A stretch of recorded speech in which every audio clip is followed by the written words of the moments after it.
This is the Benefits Buzz Podcast, your weekly pulse on what's happening in the world of employee benefits. Brought to you by your friends at WEX, who believe in simplifying benefits for everyone. Now listen up and let's get buzzed!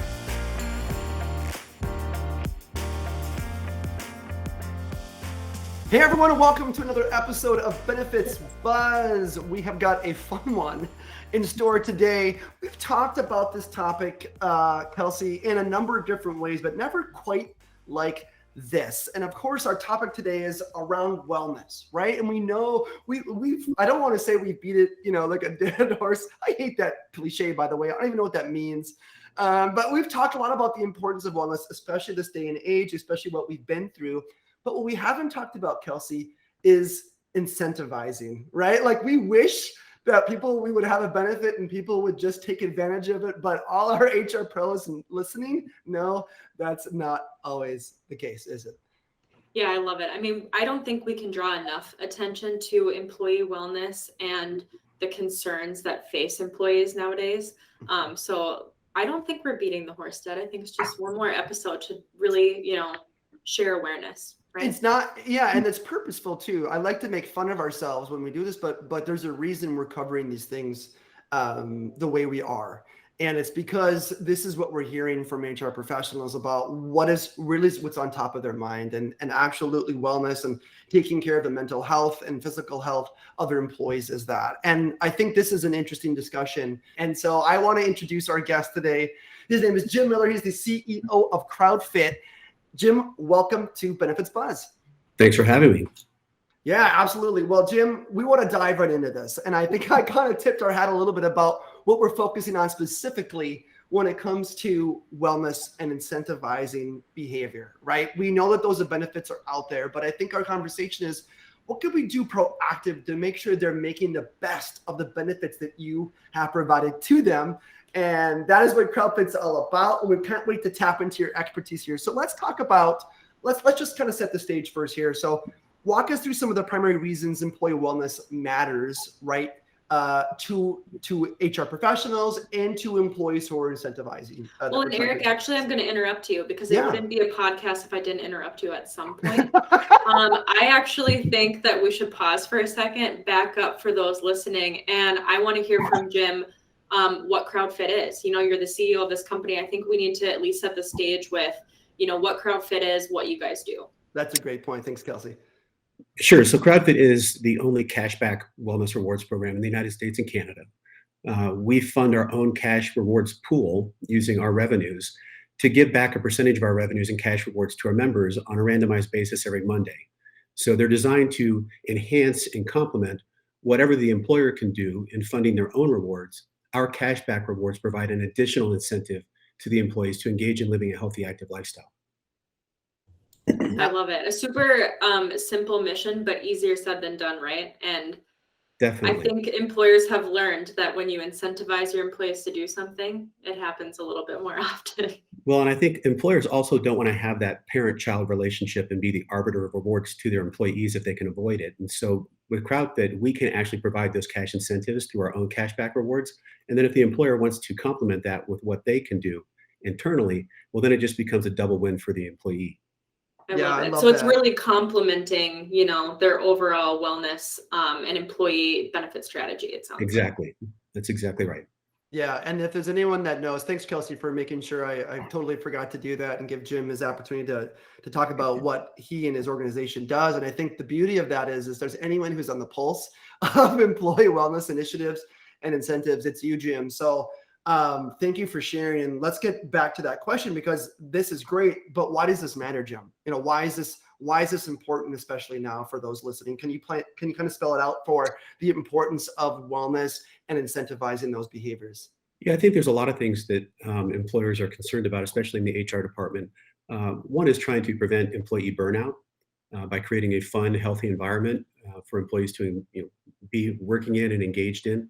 It's also trying to prevent illness, right? So the healthier the employees are, the more productive they are. You can reduce accidents by having healthier workforce, and you can increase productivity. So I think all those things are weighing on HR executives today. How do they create that environment? How do they incentivize people to take better care of themselves, create a more productive organization. So that's why I think wellness is important to those folks. Yeah, I mean, I even think about my own personal road or journey in the last couple of years since the pandemic has hit. And you would think working from home, oh, I have all these opportunities to stay, well, I can go for walks, I can get out and about, I would be moving around more. You would think that's the case, right? But I just think about myself, and I kind of miss the days when I was in the office and I would run up the stairs 15 times a day to go talk to somebody or go see somebody. Well, now that's replaced with, oh, I just click a button and I'm talking to them on Zoom.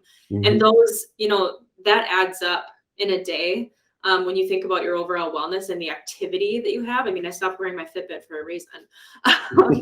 So I would love to know from you, Jim, when you see employers actually start offering incentives, are you seeing the benefits of that in the data? We're definitely seeing a significant increase in activity when incentives are implemented, whether it's our program or other programs. I think that's been pretty well documented that providing the right type of incentive structure can really drive engagement and participation across the employee population. And that's what we're trying to do, right? We're trying to get an energized workforce, a healthier workforce. We're trying to build that camaraderie internally where, Kelsey, you're active, and Eric, you're active, and others are seeing that, and they're trying to, keep up. They're trying to participate in a way where they too are putting forth that same effort to live healthy and be active.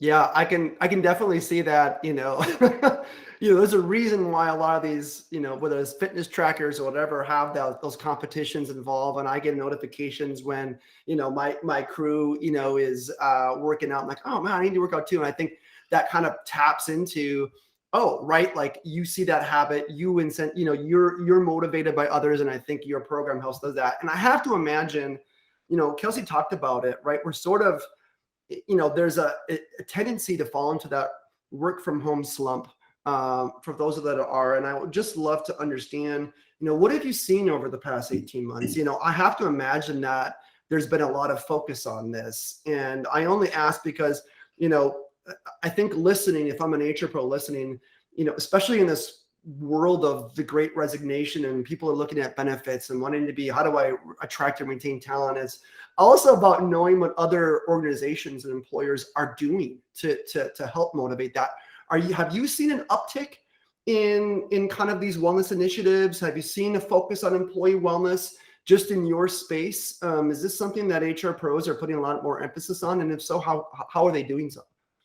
But most definitely, I think that with COVID over the last 18 months, people have recognized the importance of having a healthy immune system and having a healthy workforce. And so what we've seen just on our side is a significant uptick in inbound requests for our company, in particular, Crowdfit, to provide a wellness solution to the employees that really focuses on rewarding the effort that everybody makes to live a healthy, active lifestyle. So we don't reward the fittest people in an organization. We try to reward the effort that everyone makes and then provide randomized cash rewards on a weekly basis to incentivize their healthy, active lifestyle. I love what you said about, you're not just incentivizing, I guess this is my terminology, but the office athlete, right? You're not just incentivizing the person who's running the most, walking the most, the person with the most activity. It's about effort. I love that because I do think a lot of wellness initiatives or, traditional ones are maybe more focused on the people who are marathon runners, which I will never be. So I would just love to know, what are some creative ways that you've seen employers do that and achieve that and maybe get more strategic about how to promote just healthier employees in general and not just promote, you've got to go run 10 miles or you're not going to get the incentive? Well, I think the most important thing is to create an inclusive program where everybody feels like they can be rewarded for the effort they make to live healthy. And it's not just skewing towards rewarding the athletes, right? So one of the ways we do that is through randomized cash reward drawings. Everybody's earning entries. It's a randomized draw. It's not just the fittest person that's winning every single time. And it creates that more level playing field between the athletes and the non-athletes, which creates a more inclusive program, and you get the whole organization participating. Yeah, that's interesting. I love that because it needs to feel right. Everyone's on a level playing field. and no one wants to be, no one wants to feel like they're not in it. And it's interesting. We've been talking about incentives, but I want to dive into that. Like, what are we talking about here? We're talking about incentives, but like, what are the carrot? What's the proverbial carrot that we're dangling to incentivize people? So I'd love to, if you could talk about what are some trends that you're seeing that do motivate people, whether it's the physical incentives or their mental health incentives. How do you measure those things, and how do you reward those things? Maybe is a great question to tee up for you, Jim. Yeah, well, I think starting is the hardest part for everyone when it comes to modifying behaviors and modifying lifestyles. And so the incentives can range from being very small incentives that employers might provide to very large incentives that might be provided. The goal is to get people moving, get people eating healthier, eating less, and focusing on getting good sleep, as well as taking care of their mental health. And they start to build habitual stock, right? We're trying to modify lifestyles, modify behaviors, and that takes time. You have to engage for a sustained period of time before you start to see the results of your effort. And so we have very large cash rewards that we pay out as part of our program. We also see employers tying incentives to premium offsets by hitting certain metrics throughout the month that then provides a discount on their health insurance. We also see employers providing non-cash rewards that could be an extra paid day off or other incentives of that nature that all of that combined, I think, creates a well-rounded incentive structure for the employee to participate in. And some are funded by us, some are funded by the employers, some are non-cash, but they all work together to engage that employee and focus on their overall health and well-being. As far as the tracking goes, we do use all of the latest trackers in the market today are supported by our platform. And most companies are using trackers as a way of getting objective data into the system and not subjectively reported data. When you talked about mindfulness or mental health, we do track and reward people for engaging in their mindfulness with cash rewards 2 times a month. And they're using popular apps like Headspace or Calm or others to track their mental health. And this was a big one for us. We introduced it late last year, and it's become very popular. We have a lot of our members participating in it. And all of our different cash rewards that we provide are voluntary. They don't have to participate in everything. They could do mindfulness and meal logging, or they could do physical activity and sleep, or they could do all 5 of the things that we reward. It's entirely up to the employee as to how they engage. That's super interesting, because that's actually what I was going to ask is, it's easy to track activity because, a lot of people have the fitness trackers, or you have your phone on you, so it's easy to track steps and stuff like that. But, and it's interesting when you talk about Headspace, how you're tracking, meditation. How do you track like healthy eating habits? Is it people filling out on an app what they eat that day and then they report that in, or how are employers tracking that? Yes, so that is being done through a variety of different meal logging applications, whether it's Weight Watchers or MyFitnessPal or Fitbit or whomever you're using to log your meals. And those apps are going to give you the feedback directly as to whether your diet is high in sodium or high in fat, whether you're on track in terms of the calories you're trying to achieve each day. We really focus on just acknowledging that you logged a meal. And so we're taking each meal logging that you do and issuing you entries into cash reward drawings that pay out every week for logging your meals. It is the only subjective component of our program. There's no way for us to know that you actually had a salad when you really had lasagna. So it's up to you to report correctly. But I think that as people start to engage with those apps, they start to see, when they start logging correctly, they start to see how many calories they're consuming in a day. Their Fitbit or their Apple Watch is going to tell them how many calories they're burning in a day. It's going to break down the quality of the foods that they're eating, and they can start to make course corrections around that individually to optimize their diet and optimize their activity. That's great. I think it's good to kind of understand that perspective, and I'm glad that you pulled that out too, Kelsey, because I was thinking about all the things that go into it. Like, what are actually people doing? Like, I think of myself doing Sean T25, or going to the gym or going outside for a run or for a walk. And there's a million different things that you can do. And I love that, whether it's a fitness tracker, you're able to either log that or to track that through devices. And I think that the most important thing, and it sounds like, to all this, is ease of tracking. This cannot be a barrier, right? For anyone to feel like they want, right? If you're going to incentivize, it needs to be a really easy thing to do. And it sounds like so everyone listening, that's a really important part of incentivizing. I would love to hear, I'm sure you've been a part of lots of organizations. You're able to see, again, trends. Do you have any like, I love to make it tangible for listeners when I can. Do you have any like success stories or maybe an organization or some trend that you've seen where it's been fun to kind of watch or turn around in terms of employee activity and engagement in something like this? Absolutely. Well, first, I want to say that, Shaun T is a great workout.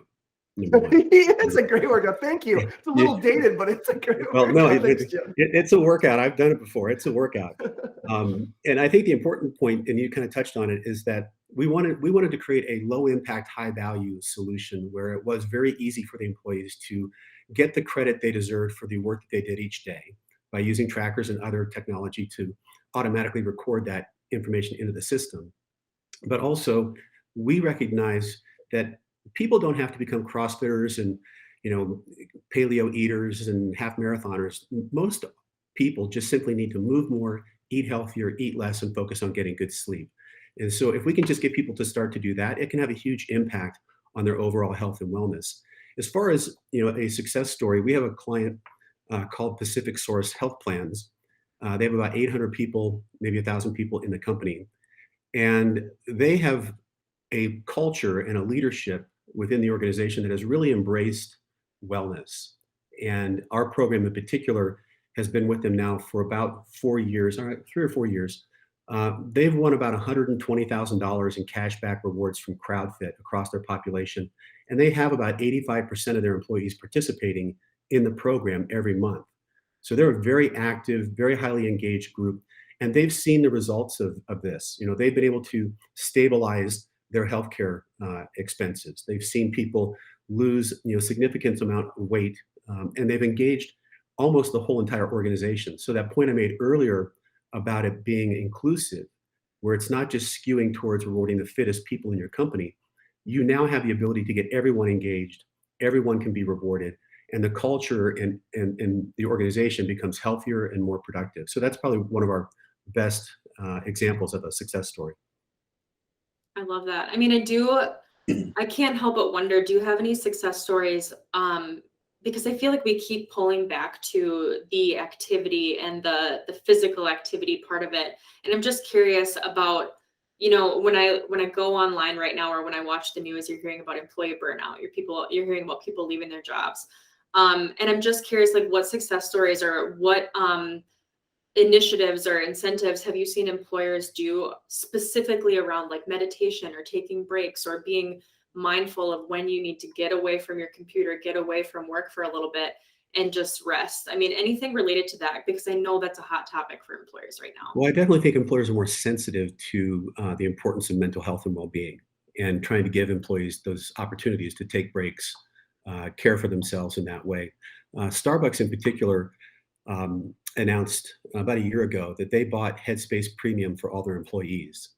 And so now all of the employees have a premium account to Headspace that's being provided to them by the employer to help them deal with anxiety and other issues they might be facing as they come back into the workplace, as they're dealing with the stresses of COVID or maybe working from home. And so I think it's a great thing that the employer took that opportunity. Starbucks, took that opportunity to proactively provide that to the employees. And I think we're seeing more and more of that happen, where employers are sponsoring and paying for these applications. That's great. I think it's so important. Yeah. And I'm glad you brought that up again, Kelsey. I just think that having solutions, wellness solutions for both physical and mental have never been more paramount than they are right now, I think. And so I think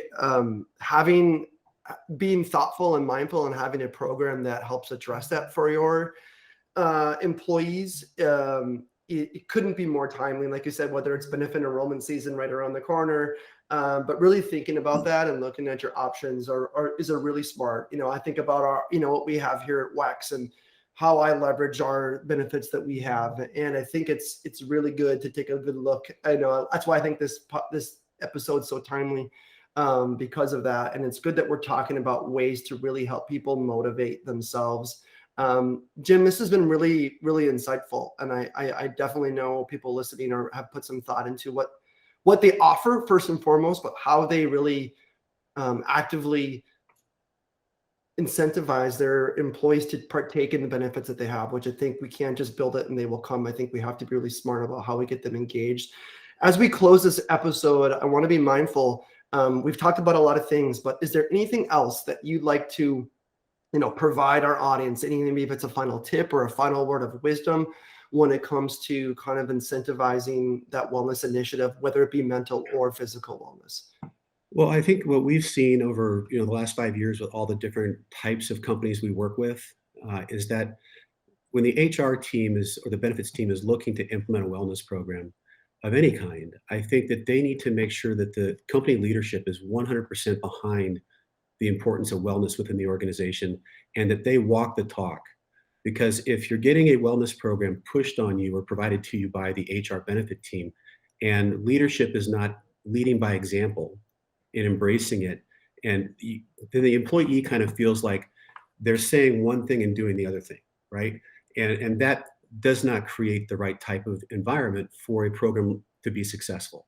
And so before you go do your research on wellness programs, before you purchase a wellness program, make sure that your leadership is going to support you and walk the talk so that the employees can see that this is important. And I think then you'll have a much more successful program in the future.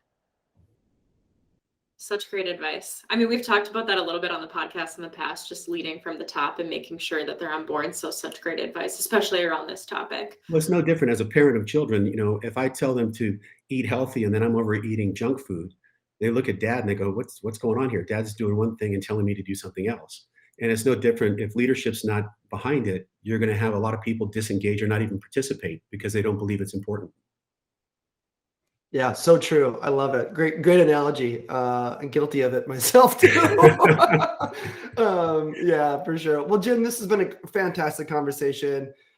Thanks so much for providing what you're seeing from your perspective, the trends that you're seeing, and just providing some examples, I think, on how employers can get creative with the type of wellness incentives and the wellness benefits that they can offer. I appreciate your perspective. Jim, you've been a great guest. Well, my pleasure. Thank you both for having me. I really appreciate it.